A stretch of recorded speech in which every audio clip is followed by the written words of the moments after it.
Olá pessoal, hoje nós vamos falar sobre Jean-Jacques Rousseau. O homem nasce bom, mas a sociedade o corrompe. Você já ouviu essa frase? Ela é uma das mais famosas da filosofia.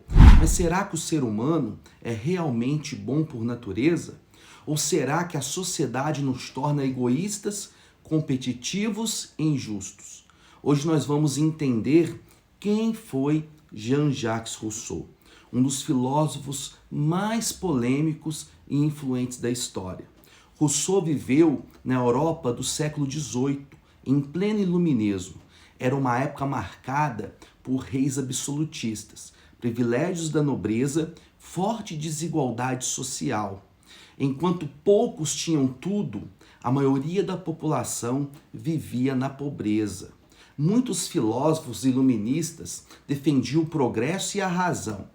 Rousseau também defendia a razão, mas fazia uma crítica profunda. Será que o progresso realmente tornou o ser humano melhor? Essa pergunta vai guiar todo o pensamento dele. Jean-Jacques Rousseau nasce em 1712 em Genebra e morreu em 1778 na França. Ele teve uma vida difícil, marcada por pobreza, conflitos pessoais e rejeição social. Rousseau foi filósofo, escritor, pensador político. Suas principais obras são O Contrato Social, Discurso sobre a Origem da Desigualdade, Emília ou da Educação. Essas ideias influenciaram diretamente a Revolução Francesa. Para Rousseau, no estado de natureza, o ser humano era simples, livre, pacífico. Ele não era violento, nem ganancioso. Segundo Rousseau, os problemas começam quando surge a propriedade privada. A partir daí aparecem desigualdade, competição, dominação. Ou seja, para Rousseau, não é o homem que nasce mal, é a sociedade que o corrompe. Rousseau faz uma pergunta fundamental: como viver em sociedade sem perder a liberdade? A resposta está no Contrato Social de Rousseau. Ele diz: ninguém nasce para obedecer um rei. O poder legítimo vem do povo. Quando as pessoas unem, elas criam um contrato, onde todos abrem mão de parte da liberdade individual para ganhar liberdade coletiva. Mas atenção, isso só funciona se o poder representa a vontade geral. A vontade geral não é a vontade da maioria, nem o interesse individual. Ela representa aquilo que é melhor para toda a sociedade. Quando a lei expressa a vontade geral, o cidadão obedece à lei, mas está obedecendo a si mesmo. Para Rousseau, isso é a verdadeira liberdade política. Aqui nasce a base da democracia moderna. No livro de Emílio, Rousseau fala sobre educação. Ele defende que a criança deve aprender no seu tempo. A educação não deve ser autoritária.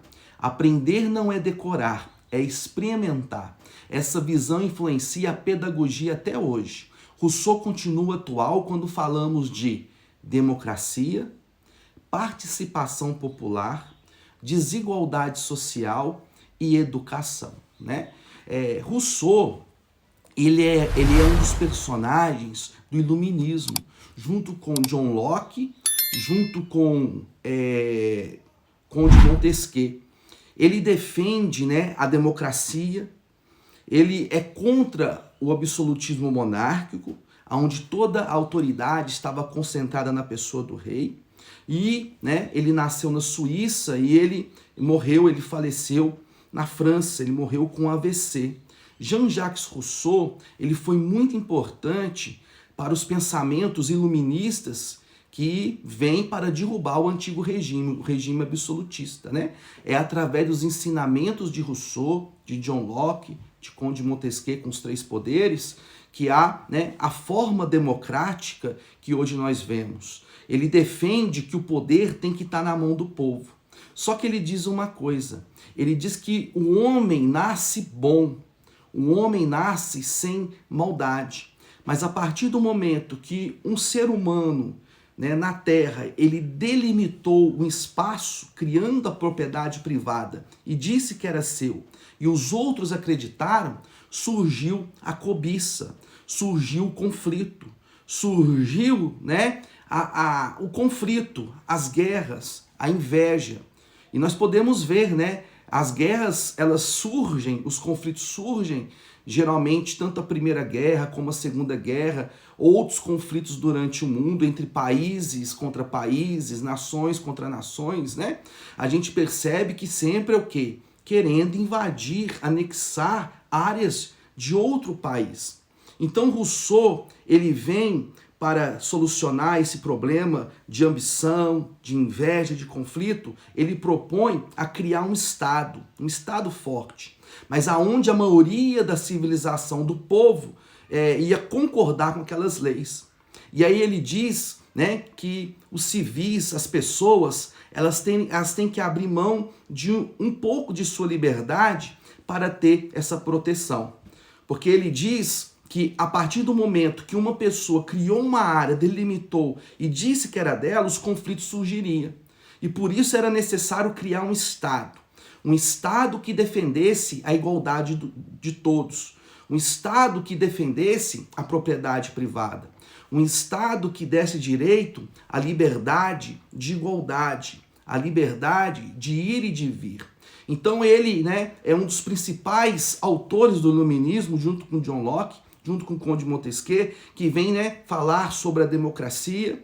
Ele diz que é inadmissível o poder estar somente na pessoa do rei e obedecer cegamente ao rei, e que o Estado deveria ser a vontade da maioria, a vontade do povo, mas não no sentido individual, mas no sentido coletivo, aonde todos seriam beneficiados, né? No sentido onde todos seriam, né, teriam os mesmos direitos. Então, Rousseau ele é muito importante para a Revolução Francesa, né? Os lemas liberdade, fraternidade, igualdade, quando a Revolução Francesa derruba o absolutismo monárquico com Luís XVI na França, aquela população francesa, o povo francês, eles absorvem muito do ensinamento de Jean-Jacques Rousseau, de John Locke e de Conde de Montesquieu. Então hoje a gente falou um pouquinho sobre Jean-Jacques Rousseau, né? E ele vem para criar, né, dizendo que nós temos que criarmos um poder maior para que todos venham ter proteção de suas áreas, das suas propriedades e seus direitos. Ele também é contra, né? Ele é contra a ligação, né? Ele é a favor da separação da política e da religião. E ele é contra também aos privilégios do rei, da nobreza, do clero, naquele contexto ali do antigo regime, né? No final ali do feudalismo e entrando na idade moderna. No mais, um forte abraço. Se você tem, né, aprendido, se você tem adquirido cultura, conhecimento, se inscreva no canal, né, curte e, né, compartilhe para as pessoas. Vamos aprender, vamos ter cultura, vamos entender, porque a história, na verdade, é isso, é entender o porquê das coisas. Porque são através desses autores do passado que hoje vivemos uma vida no presente, com direitos, né? Direitos à educação, direitos à saúde, direitos a escolher os nossos representantes, direitos à liberdade, direitos à igualdade. Por isso que eu, né, no meu canal, eu vim abordando esses filósofos, esses políticos, esses escritores, né? Essas pessoas que tinham várias formações e que veio questionando os privilégios da igreja, os privilégios da monarquia, os privilégios do clero e, né, de fato, derrubou, né, esse antigo regime, esse poder, e hoje nós vivemos os direitos, vivemos os ensinamentos e as teorias desses homens, autores do iluminismo. No mais, um forte abraço e que Deus te abençoe.